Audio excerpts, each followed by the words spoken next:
Welcome back to Tokyo on Fire. Prime Minister Shinzo Abe is not yet the longest-serving prime minister in Japanese history, but he's making great strides to get there. He's got a couple of contenders. Michael, one of the great things about Japanese politics currently is that the prime minister holds an unassailable position. He's got a great cabinet, he's got Suga that's pulling for him, and he doesn't seem to have many detractors. And he certainly doesn't have any opposition or rivals within the party to make his day sad.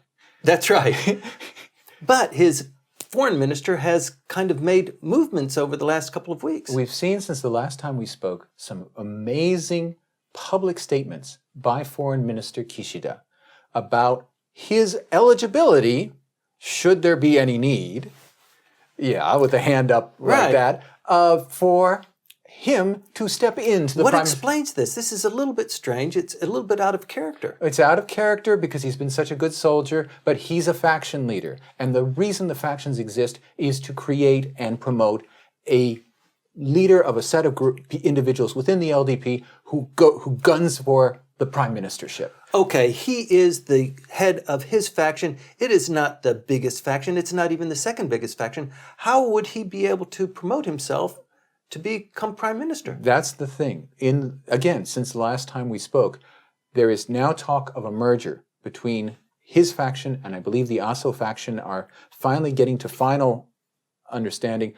That brings up the Kochikai, the old... There's never a day of rest in Nagata-cho, is there? There is never a day of rest, but there's been a quiet hour since Mr. Abe became prime minister. And he has seen off all of his rivals. Ishiba Shigeru raised his flag and was immediately cut down. Right. And various others have, made some noises, and others have gone completely tenko, like Nikai Toshihiro. He was opposed to Abe, but then saw how the world was, and suddenly is now Secretary General. He's Secretary General of the party. He says, Abe deserves a third term in office as president of the LDP. He's gone the whole thing.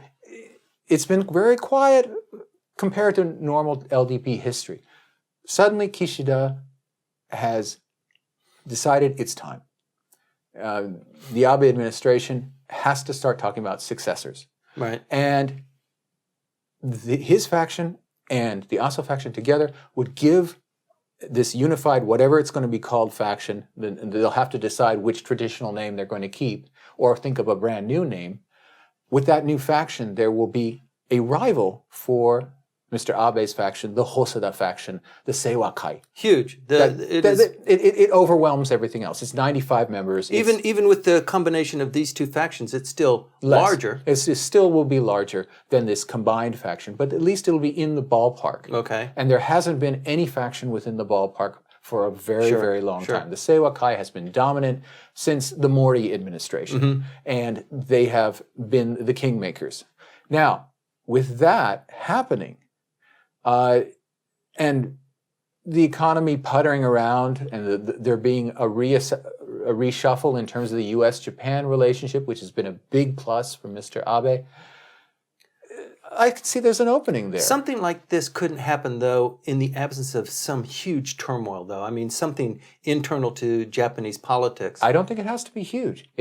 I think that Kishida is looking at the March the move of the party meeting from January to March as his window. And wouldn't you say, I don't know if you agree with me, that the prime minister will get that nod for the third term? I don't think so now. That's the thing. That's what this Kishida move... That's what the dynamic is. That's what the dynamic is, because...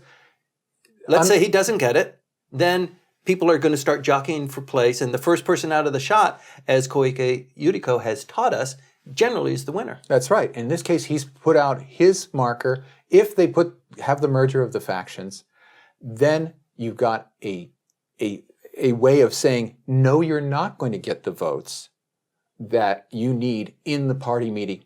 And if you fail to get the votes, it's like the Thatcher overthrow.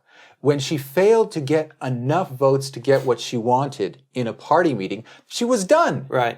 She didn't even lose the vote. It's just that she didn't get enough to win. And she was toast.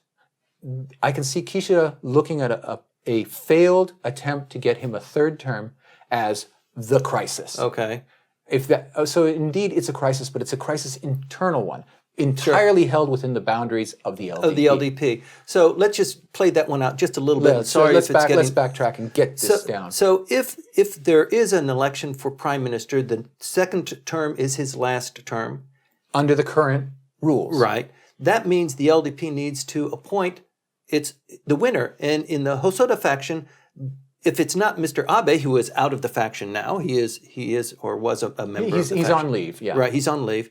So you would think that they would come up with another candidate, a better candidate, to replace Mr. Abe in light of the fact that the combined faction of Mr. Aso and Mr. Kishida is not enough to have more votes than what they have. Yeah, but the thing is, we have to step it back to why we even have this March meeting. Oh, so Sai-san. Yeah, because there is currently inside the LDP, in their bylaws, a rule that you can only have 2 3-year terms. Mm-hmm. After that, you have to step down.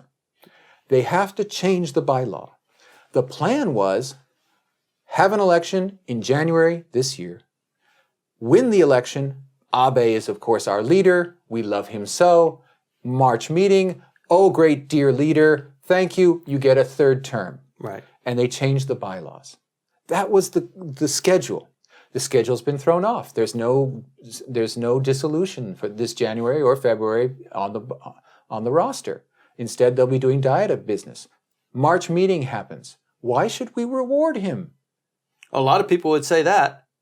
Yeah, but they've been too afraid to. But now, if Kishida puts up his flag and says, we have to keep the rules as they are, until now it's been impossible. Mm-hmm. I mean, look what happened to Noda Seiko trying to run against Abe for the party presidency. She didn't even get the necessary 20 signatures. Right. There were not 20 Diet members who were willing to say, yeah, let's have a race against Mr. Abe. Not even a faked race, one where there was no hope.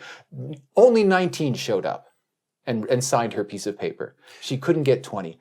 He's terrified them into silence. Kishida talking up now means that that's no longer the case. Interesting. When is this March meeting? The March, I don't know which part of the month it is. Sorry, can't say. Well, as we always sign off, we're going to continue to watch this. What an interesting dynamic, the shift of the current to the future Prime Minister of Japan. Please stay tuned.